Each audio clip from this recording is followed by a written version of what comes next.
For years, I was working in a hospital environment with moms as a doula.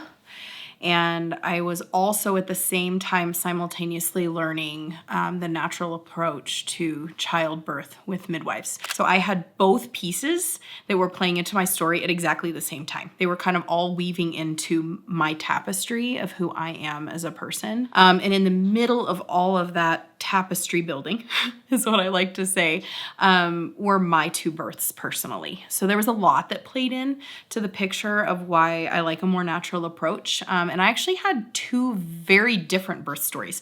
So my first birth story was in the hospital. It was after I had become a doula. So like timeline wise, after I became a doula, we ended up having Zoe, and I did it with a midwife in the hospital. And I felt deep inside like I needed to be out of hospital. So I talked to homebirth midwives, I talked to a birth center, and just financially, we felt like we were sort of forced into a corner. And so I was like, oh, it's the word midwife, right? Midwife will be the same in the hospital as it will out of the hospital.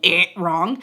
But I didn't know that till after. So went into the hospital, had a midwife, had the birth with Zoe. It was incredibly traumatic for me. It was incredibly disempowering.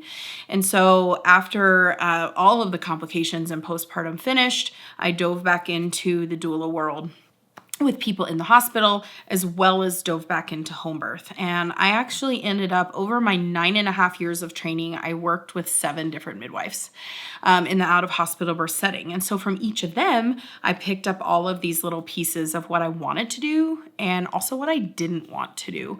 And so now I had this whole table of concepts that I got to choose from and decide who I was going to be and what my tapestry was going to look like as a whole.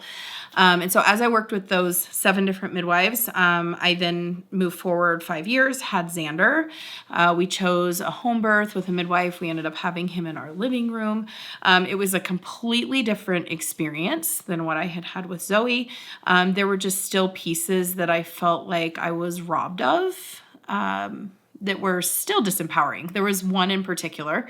And through all of these experiences, I then got the broader picture of what birth can be. And some of those major parts are listening to moms and hearing their hearts and hearing their desires and allowing them to play the most important role in their journey. And I get to be like what I came up with as far as the best way to describe how I feel about being a midwife is being this set of wings around the family in their process. And so I'm not a dictator. I'm not deciding what needs to happen, but I can be these wings of safety around them so that they can be the most important part of their story, and they can make those decisions that are right for them and their family. So I guess long story short, I have personal experience. I've worked in all of the different birth settings for years and years and years. I picked up the most powerful pieces that I thought would play into who I am as a midwife. And then I've spent years just being real with myself and learning who I am as a midwife and how I respect women and how I respect the birth process. And then putting that into practice. I got to dive out on my own quite a while ago, and that's sort of my story about, my tapestry as a midwife.